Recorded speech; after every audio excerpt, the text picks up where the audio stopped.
Buenas tardes chicos y chicas, bienvenidos a un nuevo Tweetcam en su campaña Hablemos la Plena, Pega Full.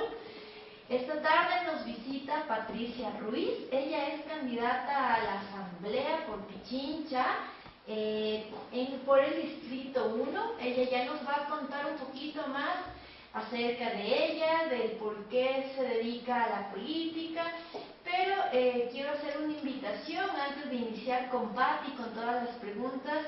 Quiero hacer una invitación a todos los jóvenes que nos están mirando para que nos hagan llegar sus preguntas mediante el Facebook, mediante el Twitter, para conocer acerca de Pati y sus propuestas. Pati, una vez más, bienvenida a Hablemos la Plena, Pega Full. Gracias por esta entrevista.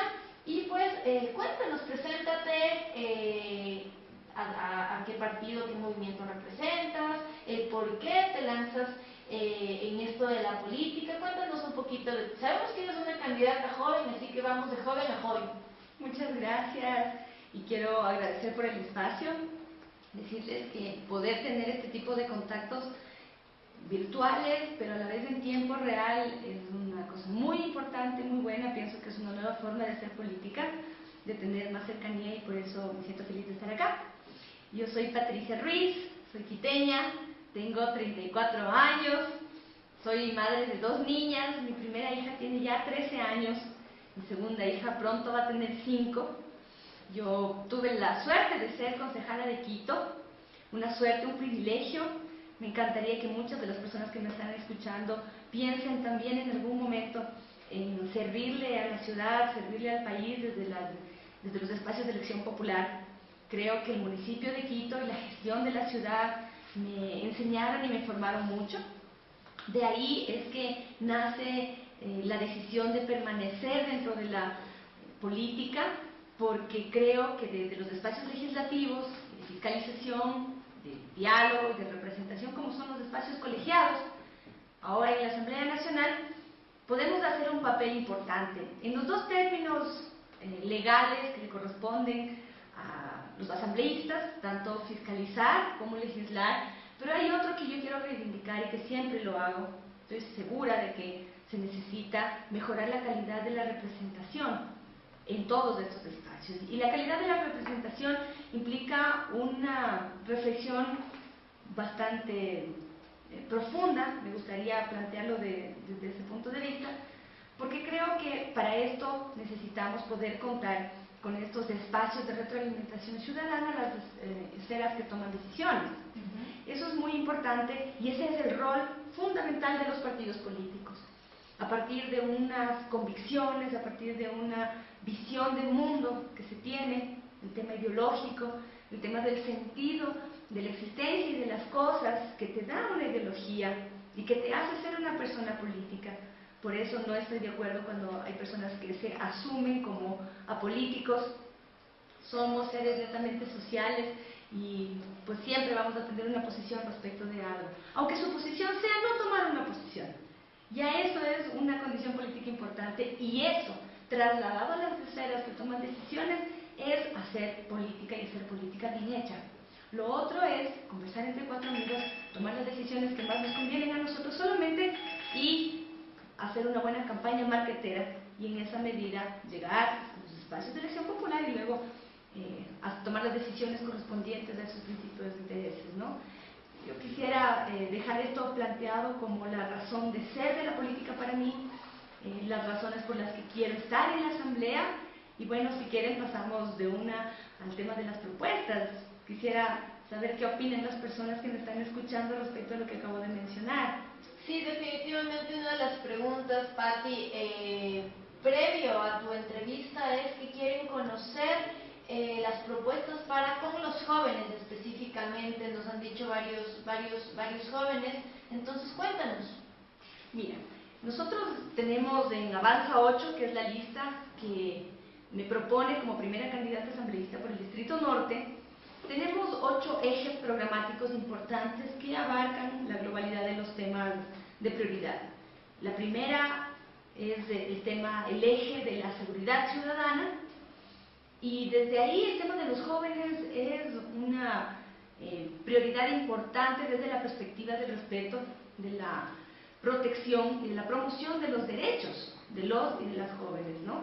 Y quiero partir de ahí porque cuando se habla dentro del discurso securitista, más que ciudadano, de la seguridad ciudadana, tenemos una cantidad de prejuicios que debemos comenzar a debatir y a eliminar.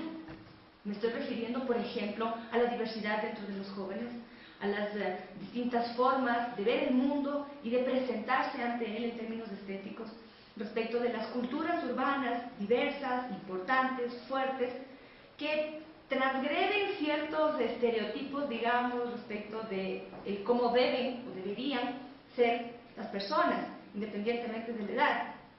Y eso a mí me parece súper negativo y nocivo. Me parece que ese es uno de los principales gérmenes de la violencia. Y quisiera tratar el tema de la seguridad ciudadana desde la Asamblea, con el grupo legislativo de Avanza 8, en términos legislativos, desde el Código de Seguridad Ciudadana, que es un conjunto de libros que deben recuperar todas las leyes que están ligadas a esto. Por ejemplo, la ley de la policía, la ley de las Fuerzas Armadas, toda la legislación que existe respecto, digamos, de los temas de la prevención, de la investigación, de la sanción. Todo este tema de la seguridad ciudadana siempre va ligado al tema de la justicia, y en términos de justicia también creo que los temas de rehabilitación social son importantes. A mí me preocupa mucho algunas intenciones que desde algunos sectores distintos, muy distintos a los nuestros, comenzaron a promocionarse hace algún tiempo, como por ejemplo bajar la edad para la imputabilidad de adolescentes que han cometido algún tipo de delito, ¿no? En los adolescentes infractores que les llamaban. Entonces quisiera decirte que, por ejemplo, eso es una cuestión regresiva de derechos y que no me parece que debíamos permitir en ningún tipo de ley. O sea, estoy hablando del Código de Seguridad Ciudadana, estoy hablando del Código Penal Integral, toda la legislación penal, y por supuesto del Código Civil también, ¿no? A mí me parece que desde la perspectiva de los derechos de las personas y enfocándonos especialmente en los jóvenes, tenemos mucho relacionado también, ya les dije, un poco con los temas de seguridad, por otro lado con los temas de empleo, ¿no? Ese es un tema súper importante. Creo que hay una serie de exclusiones sistemáticas, de discriminaciones, que a pesar de que están escritas en las leyes que tenemos ahora, la prohibición de realizar estas o de permitir este tipo de discriminaciones, estas pasan. Entonces ahí hay que entrar a fiscalizar fuertemente en todas las instituciones públicas y privadas. Es la típica cosa de que si es joven necesita tener experiencia, muchas maestrías, muchos estudios, ser políglotas, ¿no es cierto?, a los 23 años, y si bien hay personas que lo hacen, son los menos, no tienen estas condiciones de privilegio, muchas menos personas que la mayoría de gente que necesita trabajar, hablando de los jóvenes. Pero también hay una exclusión para cuando ya dejaste de ser joven, para cuando tienes esa experiencia, para cuando lograste trabajar y estudiar al tiempo y criar a tus hijos y todo. Entonces resulta que ya estás viejo, sales del mercado laboral a los 40 años. Y eso tampoco está bien, ¿no?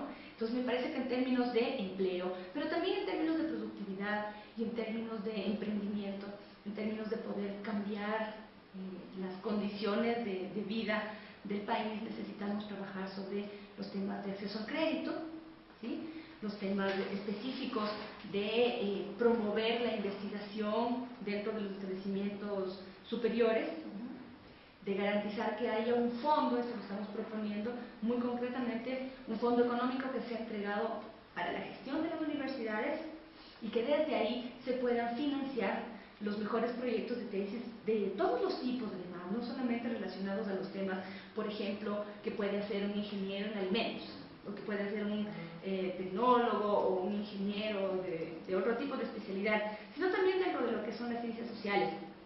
Yo estudié sociología y tengo una especialización en ciencia política.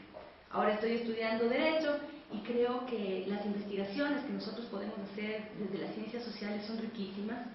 Me parece que bien financiadas y con un acompañamiento técnico importante, como por ejemplo en muchas oportunidades de SCALE, la Fundación SCALE ha sabido promocionar, ¿no?, tanto para el tercero como para el cuarto nivel, son necesarios, necesitamos este tipo de impulsos. Esto también tiene que ser una responsabilidad del Estado y una gestión bastante participativa desde la sociedad civil organizada para poder orientar este tipo de trabajos y de emprendimiento, ¿no?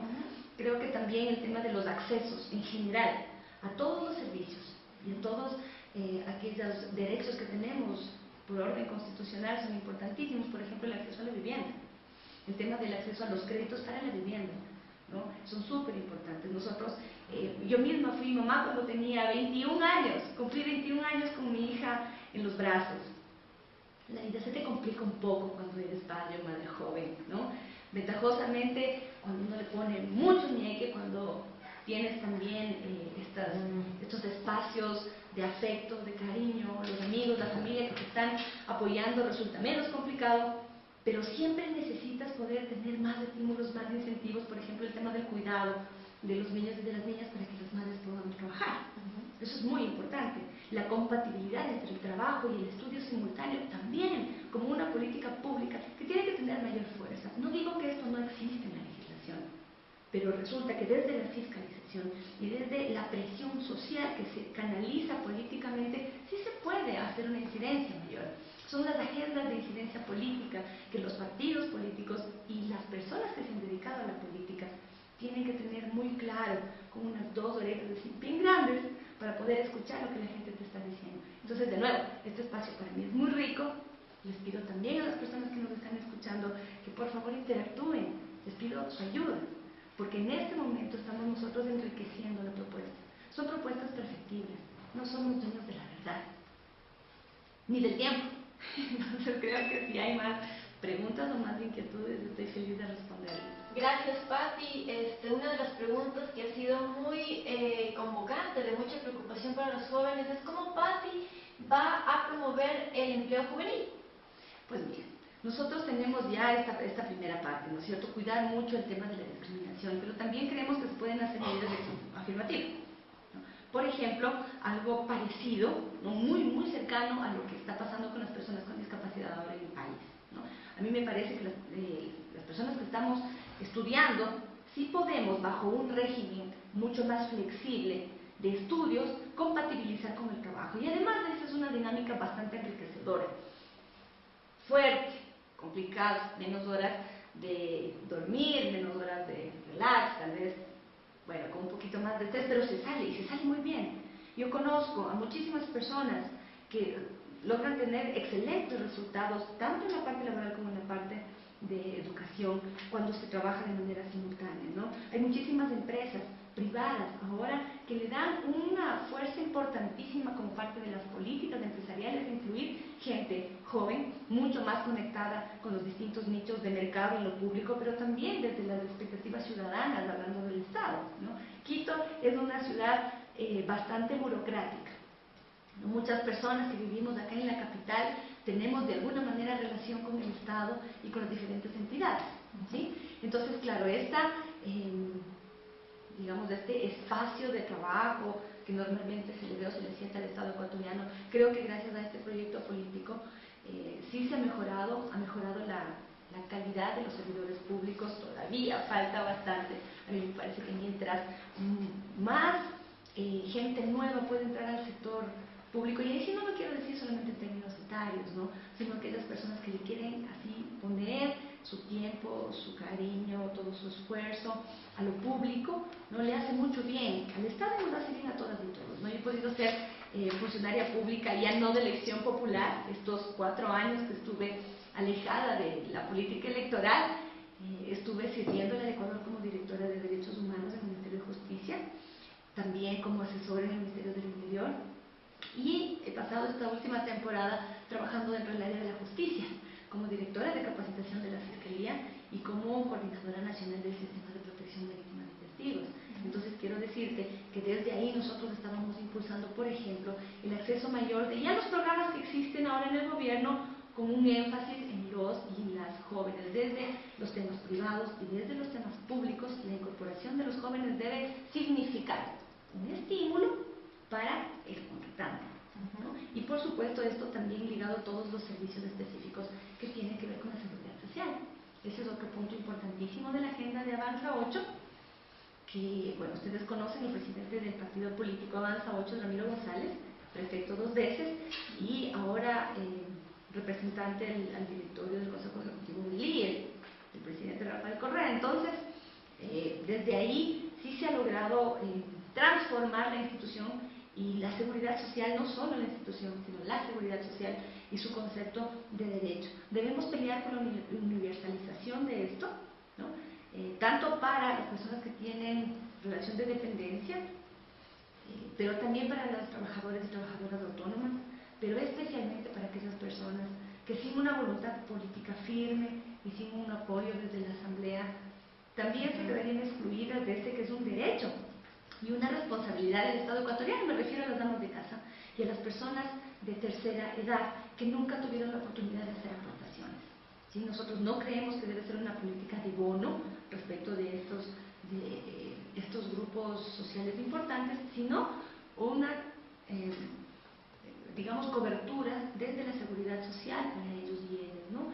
Quisiera decirles que eso es un esfuerzo importantísimo que el Estado ecuatoriano en términos económicos debe realizar, que necesitamos poder debatir en términos conceptuales, pero también en términos económicos y actuariales, cómo vamos a hacer el financiamiento de este proyecto, ¿no? A mí me parece muy importante que sea además progresivo, ¿no? Vamos en primer lugar a revisar el tema de los años de la jubilación de las mujeres, y lo quiero sostener esto porque los roles sociales que cumplimos las mujeres en todos los espacios donde nos desempeñamos suelen estar mucho más cargados. Es una pena. Lo lógico, lo mejor, lo óptimo en términos sociales y personales es que hombres y mujeres podamos compartir las cargas que implica la vida en común y la vida familiar, la vida profesional, por supuesto. Pero normalmente eso ahora no está pasando. Entonces, frente a esta realidad tenemos que hacer un análisis específico. Las mujeres pueden y deberían tener el derecho de jubilarse antes de lo que está especificado ahora, ¿no es cierto? Porque muchas han comenzado su vida laboral muy jovencitas, a partir de los 18 años. Entonces eso significa que con 30 años de trabajo y de desempeño laboral, independientemente de cuántos años tengan, ya podrían acceder a la jubilación, ¿sí? Eso con la legislación actual es imposible. No necesitamos trabajar una nueva ley de la seguridad social. También, por ejemplo, los choferes, ¿no? Los trabajadores autónomos, las señoras costureras, los señores de la tienda. Así como funciona el RICE, esta forma de tributación específica para estos grupos económicos, también debería funcionar la seguridad social en un parangón al seguro social campesino, ¿no? Y claro, estos servicios tienen que mejorar. Ventajosamente, la población del Ecuador es una población joven. Entonces nosotros todavía podemos con nuestras aportaciones financiar a la población económicamente pasiva, a los jubilados, ¿sí? Y seguir guardando el dinero que necesitamos para nuestra jubilación. Eso en otros países del mundo, incluso de América, ya resulta un poco más complicado porque la población se está envejeciendo. Entonces nosotros tenemos una seguridad social que tiene todavía para crecer. No estamos hablando de temas demagógicos y creemos que es muy importante lograrlo. Y para eso debemos estar en la Asamblea. El primer paso para avanzar es llegar allá. Bueno, yo espero que les parezca interesante lo que estoy diciendo. De nuevo les pido que por favor nos envíen preguntas y podamos interactuar. Sí, precisamente, Patti, por un lado nos dicen: gracias Andrés por tu participación, cómo tejer lazos concretos y romper barreras entre los jóvenes del norte y del sur. También nos ha llegado otra pregunta que dice en cuanto: ¿cómo mira Patti el tema del aborto? Y nos dicen: adelante Patti, el norte está contigo. Bueno, vamos con estas preguntas y continuamos con las siguientes. Vamos a precisar el tema de las respuestas para poder contestar algunas preguntas. A mí me parece importante trabajar estos imaginarios del norte y del sur.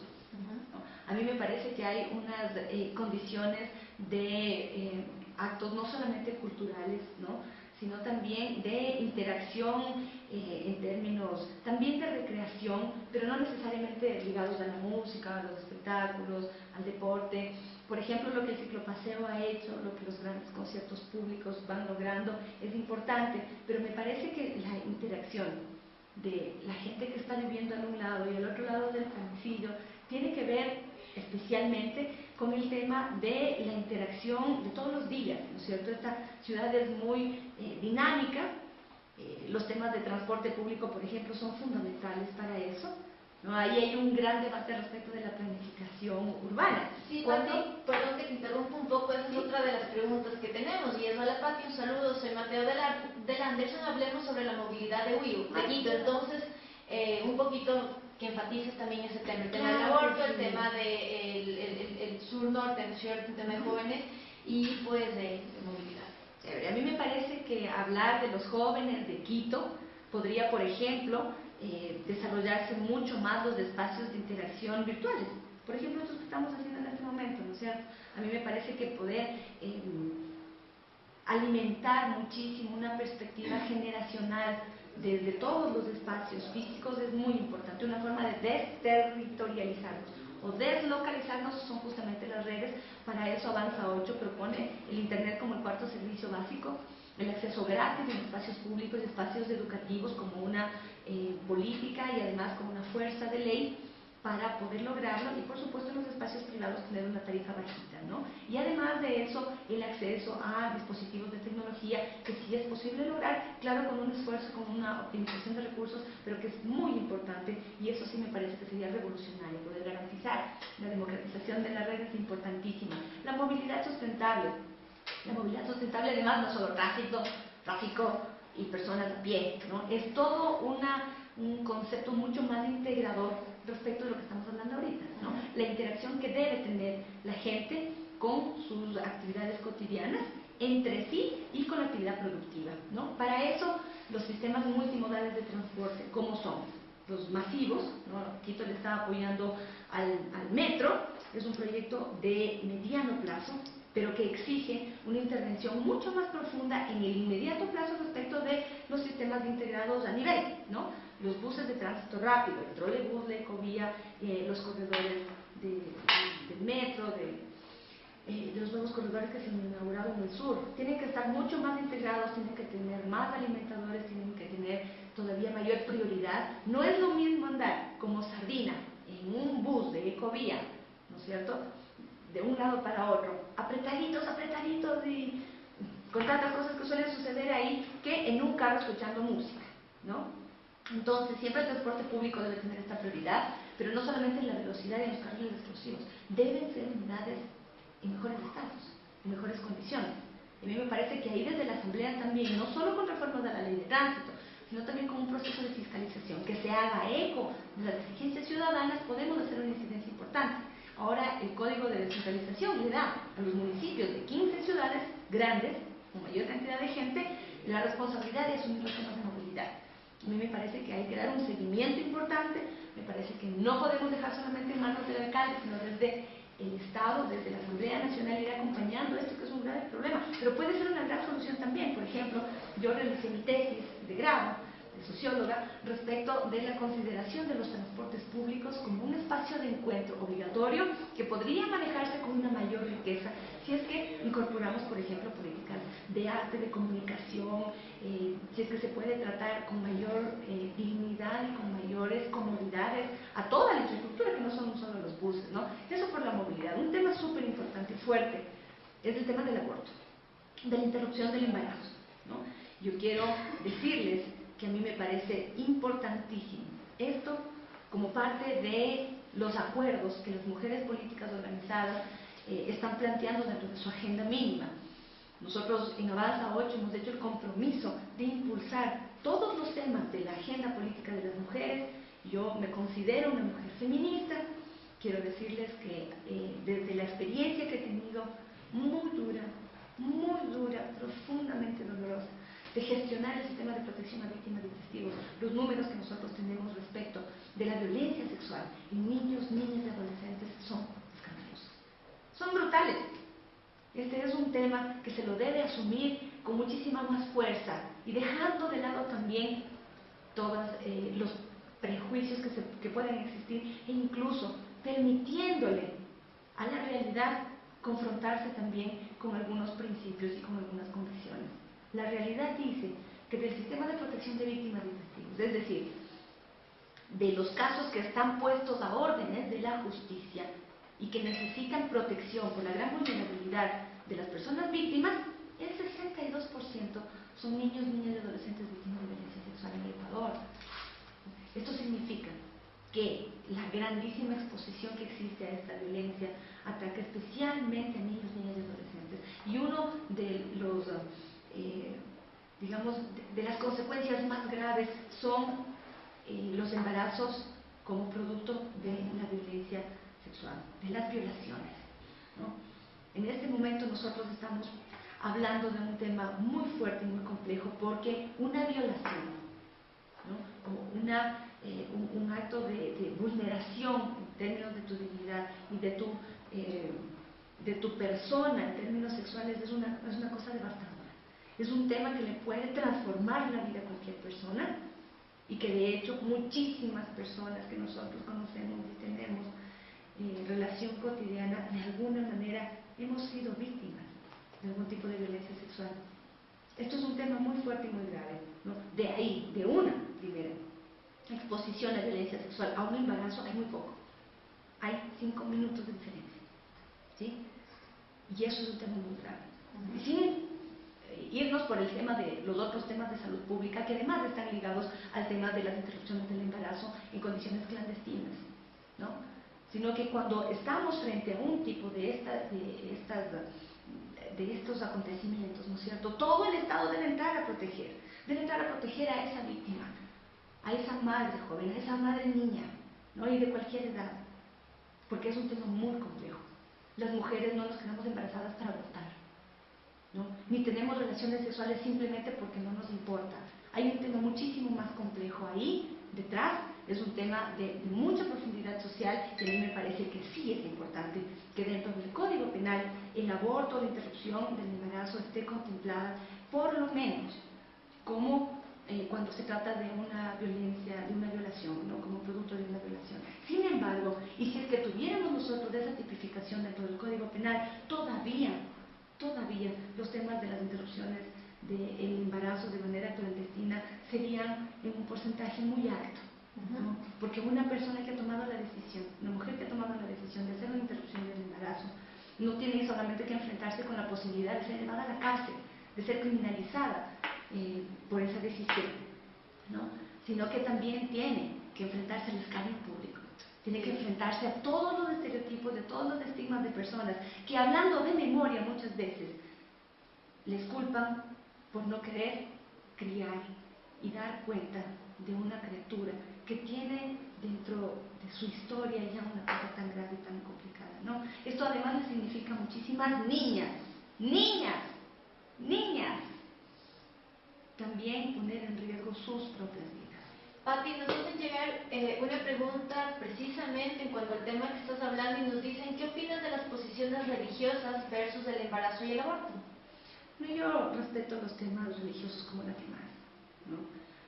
Yo misma tuve también dentro de mi fuero interno, porque yo fui una mamá muy joven, no tan joven como en los casos que les estoy hablando, ¿no es cierto?, y bajo unas condiciones también distintas de los actos de violencia, ¿no? Pero cuando te enfrentas a la venida de un niño, te pones a pensar en muchas cosas, ¿no? Y ya es también tu fuero interno y las condiciones alrededor que te permiten tomar decisiones, ¿no? Entonces yo respeto la convicción religiosa de todas las personas, y me parece que si es que esta convicción religiosa es así tan fuerte, entonces no deberían preocuparse tanto por sus propias vidas, ¿no es cierto?, sus propias historias, porque entonces las personas que tienen estas condiciones religiosas tan profundamente arraigadas, pues entonces van a tener una posición distinta respecto de su libertad sexual. Van a cuidar mucho tanto a sus hijos, a sus hijas y a ellos mismos, como para poder tener una vida reproductiva, sexual y reproductiva planificada dentro de lo que son sus convicciones, ¿sí? Pero muchas veces las cosas se salen de todo tipo de planificación, de todo tipo de convicción, y frente a eso está la realidad de lo que les decía hace un momento. Yo respeto como la que más.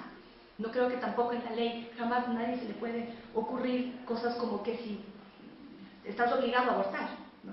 Eso no. Estamos hablando de los casos extremos, porque todavía este diálogo y esto tiene que seguir y tiene que profundizarse no solo alrededor del aborto, debe profundizarse en relación a los derechos sexuales y reproductivos por un lado, pero por otro lado los casos de violencia que son tan graves. Pati, llegan las preguntas de diferentes temáticas. ¡Qué bueno! Quiero, también agradezco a todas las y los jóvenes que están interactuando en este videochat en vivo, y un poco la pregunta es en cuanto a cómo Pati mira el tema del internet y sus alcances. Y yo tengo otra pregunta también. Gracias, Víctor, por tu participación. ¿Y cómo maneja Patti en sus redes sociales su campaña electoral? ¿La ciberpolítica es un nuevo espacio? Cuéntanos, los jóvenes, los adultos, cuéntanos un poquito de eso. Bueno, el tema del manejo del Internet ya para fines electorales, ¿no? Me parece un espacio interesantísimo, súper rico. Un espacio además que oxigena, estando de este lado de la Cámara, ¿no es cierto?, y en esta silla como candidata de una manera importantísima. Las ventajas fundamentales es el tipo de acceso más personal que puedes tener con quienes estás interactuando. El tema del costo, ¿no? Uno de los problemas graves que tenemos cuando nos metemos en la política en buena ley es el tema de los recursos, ¿no? Y las personas que tienen el acceso al Internet y que les interesa el tema de la política, pues entonces van a interactuar mucho y eso es riquísimo. Entonces sí me parece que la ciberpolítica es un universo todavía por descubrir. Me parecería además importantísimo todavía la propuesta de Avanza 8 de poder socializar el acceso, universalizar el acceso al Internet también, ¿no? Para poder tener el servicio y los dispositivos para poder interactuar en todos los términos, ¿sí? Me parece muy importante. Todavía estamos lejos, tenemos que hacer mucha incidencia respecto de este tema, ¿no? Nosotros lo estamos planteando desde una iniciativa legislativa, además acorde con la Constitución, pero me parece que también tiene sus límites y sus riesgos, ¿no? Yo misma, y les contaba, soy mamá de una adolescente de 13 años y a ratos como que me angustio un poco por el acceso a cierto tipo de información que tenemos en las redes, pero eso no está solo en las redes, está también en otros espacios. Entonces, digamos, creo que eso sí nos exige también estar como más en contacto. La otra dificultad es que la vida se circunscriba mucho a los aparatos, ¿no? Y nos perdamos también de vivir un poco más intensamente el cotidiano, ¿no? De sentir el sol en la cara, el viento en el pelo, de salir y pucha, te mojaste ya, hay que tomar agüita caliente para no resfriarse, estas cosas así un poquito menos tecnológicas, ¿no? Creo que hacer un buen equilibrio entre eso sería lo óptimo. Creo que ojalá las próximas campañas electorales, después de haber logrado con Avanza 8 en la Asamblea el tema de la ley NET, pues pueda ser todavía más fuerte. Eso sería óptimo. Yo no soy tan diestra como muchas otras personas en el manejo del Internet. Para mí ha sido uno de los grandes aprendizajes todas las ventajas que tenemos dentro de las redes sociales y de los espacios virtuales para interactuar. Y claro, creo que la política, que es mi pasión, lo que me mueve, lo que me prende así una lucecita en la cara porque me permite hacer cosas de impacto real para el beneficio de la gente, me va a exigir estar como mucho más tecnológica en los próximos años. Sí, Patti, un poco el tiempo se nos va quedando, pero no queremos dejar de responder algunas preguntas. En cuanto al transporte, ¿qué pasa con el transporte privado? ¿Son más violentos y respetuosos con el peatón? Otra de las preguntas que nos decían es, crear un transporte con una buena estética y con privilegio de para con los discapacitados. Incluyendo. Cuéntanos un poquito de eso y seguimos respondiendo a siguientes preguntas. ¡Qué hermoso! Me encanta que estén así muy conectados con el tema de la movilidad sustentable, porque este es un tema que no debe estar solamente bajo la responsabilidad de las autoridades. Es un tema eminentemente ciudadano y desde que nos pongamos de acuerdo respecto de qué exigir, vamos a conseguir que estas reivindicaciones sean más puntuales y concretas, ¿no? Quiero decirles que el transporte, la movilidad sustentable se basa en se basa especialmente en la condición de ser incluyente, socialmente responsable y económicamente sustentable. Entonces, el tema de la inclusión y cuando yo era presidenta de la Comisión de Movilidad Sustentable, cuando fui concejala de Quito, me basaba en una idea fija, ¿no? Si los niños, niñas, adolescentes, estudiantes, personas de tercera edad y personas con todo tipo de discapacidad tienen un acceso real al sistema integrado de transporte multimodal, entonces estamos atendiendo bien a toda la ciudadanía. Con ese énfasis, si esas personas no tienen que subir gradas que están puestas al revés y que es imposible cruzar de un lado a otro en un paso peatonal, si en las calles empinadas de Quito el sistema de aceras no contempla la posibilidad de usar carritos o de usar una persona con una silla de ruedas o con muletas, ¿no? Y les bota a caminar por la calzada, pues entonces tenemos ahí un gran reto que cumplir, ¿no es cierto? Este sistema integrado tiene que ver con la prioridad de las personas, a las que les es más difícil moverse por la ciudad y con la manera de hacerlo de manera eficiente para todo el resto. Entonces, el vehículo particular, el vehículo privado, ¿no es cierto?, es un deseo, una necesidad de muchísimas personas, es un derecho también, pero que tenemos nosotros que usarlo con responsabilidad. Hay un momento en que la persona que está subida en un carro, se baja del carro y comienza a caminar y se vuelve en el actor más vulnerable del sistema de movilidad, que es el peatón, ¿no? Entonces, en esa medida, si es que sabemos que no es para mover carros, sino para transportar y movilizar a las personas y hacer que la ciudad sea más eficiente, pues entonces estamos ahí teniendo algunas confusiones. La movilidad sustentable es fundamental, tiene una gran característica ciudadana.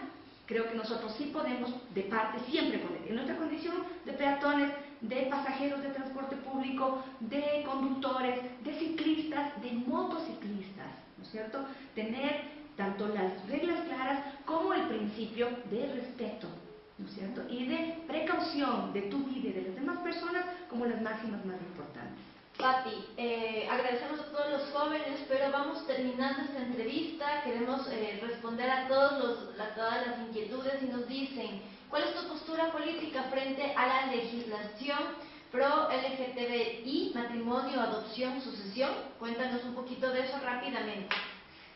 Bueno, y les pido que me disculpen, pero cuando yo pienso en la comunidad LGTBI, voy a recordar siempre a una persona a quien yo amé mucho, uno de los dirigentes más importantes, que se llamó Andrés Buitrón. Él era una de las personas más cercanas en esta última temporada.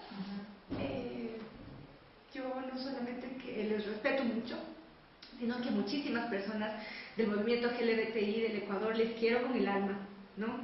Y he estado muy cercana a todas sus reivindicaciones, a todas sus luchas, pero especialmente porque he estado también muy cercana a todas las exclusiones sistemáticas, a todas las violencias y los estereotipos que estos grupos importantes y muy valiosos están sufriendo todo el tiempo, ¿no? A mí me parece que la reivindicación de sus derechos ciudadanos es lo fundamental. Cuando nosotros estamos hablando de justicia social y de libertad, que son mis principios ideológicos como socialista democrática que soy, no puedo dejar de lado estos grupos específicos, autoidentificados, valientes, importantes, llenos de gente brillante, y ahí sí los digo de nuevo con lágrimas de los ojos, necesitan y están demandando, ¿no? Yo como la que más les respeto y por supuesto siempre estoy pendiente de poder poner mi grano de arena, ¿no? Totalmente de acuerdo. Pati, ¿cuál es tu posición ante el sistema de protección de niñez y adolescencia? Este sistema de protección le ha dado al país unos resultados muy importantes. Creo que no lo suficientemente promocionados ni tampoco lo suficientemente fortalecidos, pero importantes sin duda. Me parece que el sistema de niños, niñas y adolescentes que se planteó como un verdadero sistema, desgraciadamente ahora tiene que transformarse. Digo desgraciadamente porque no creo que la propuesta del segundo momento del sistema de protección de niños, niñas y adolescentes esté suficientemente depurado. Entonces a mí me parece que es importante cuidar dentro del Código Orgánico de la Niñez y Adolescencia su ejecución, ¿no? Y una característica importante, que es el nivel de interacción de la sociedad civil en los consejos de niñez y adolescencia, los consejos cantonales especialmente, ¿no? Me parece que ahí debemos proteger muchísimo el sistema y que la política pública reconozca todo el trabajo que se ha hecho dentro del sistema de niñez y adolescencia y reconozca también que la sociedad civil tiene un rol importante que cumplir. Por supuesto, no podemos meter en el mismo saco a todas las ONGs y a todas las instituciones de cuidado y protección de niñez, ¿no? Pero me parece que las más han hecho un excelente trabajo. Y como les digo hace un momento, los números, la realidad nos está diciendo que los niños, niñas y adolescentes en Ecuador están todavía muy desprotegidos. No los estamos cuidando como deberíamos. Como sociedad no estamos precautelando su integridad, su tranquilidad, sus derechos elementales, ¿no? Entonces me parece que hay que cuidarlo y protegerlo, y creo que esa es una posición política fundamental a la que yo adhiero. Pati, queremos agradecerte por habernos permitido conocerte un poquito más, pero antes de despedirnos queremos que nos dejes un mensaje a todos los jóvenes que te estamos viendo, que te estamos escuchando en este momento y los que te van a ver una vez que subamos el video por nuestro canal Hablemos la Plena Pega Full en el YouTube. Entonces, danos un último mensaje. Bueno, yo quiero hacerme eco de una canción que ahora canto todos los días, 10.000 veces diarias, y es la canción de mi partido político Avanza, ¿no? Tiene una letra muy linda y el mensaje es de ese avanzar, no tener miedo de lo que venga, ¿no? Simplemente no detenerse y hacer que esas cosas que uno está soñando se vuelvan realidad. Esa es la política, el arte de hacer realidad nuestros sueños. Y si son sueños colectivos, pues entonces lo debemos hacer entre todos y todas. Entonces, organizarse, mi papá, un hombre de izquierda, siempre me lo decía toda la vida desde chiquita, organizarse es comenzar a vencer y por supuesto alrededor de aquellos sueños y cosas maravillosas que tenemos por hacer y por cumplir. Uno de mis compañeros, uno de los más queridos compañeros que tengo ahora en el partido político, Moisés Obando, que es candidato a asambleísta por las parroquias rurales, dice que venimos al mundo para ser felices. A mí me parece que ese es en el fondo, lo más importante. Y para eso hay que dar siempre el primer paso. El próximo paso siempre es el más importante, ¿no? Yo pienso que vamos caminando, vamos avanzando. Les agradezco mucho por haberme permitido decirles algunas cosas. De nuevo, gracias, gracias a todas las organizaciones y personas que están acompañando la candidatura de Patricia Ruiz a la Asamblea. Y que, bueno, el 17... sí se vale, ¿no? Si están de frente de la campaña, el 17 de febrero, voten en plancha por Avanza 8 en todos los distritos. Gracias, Pati, mucha suerte en esta campaña electoral. Y pues a los chicos y chicas, continúen pendientes de nuestras redes sociales, les seguiremos comunicando acerca de próximos eventos. Gracias por su participación.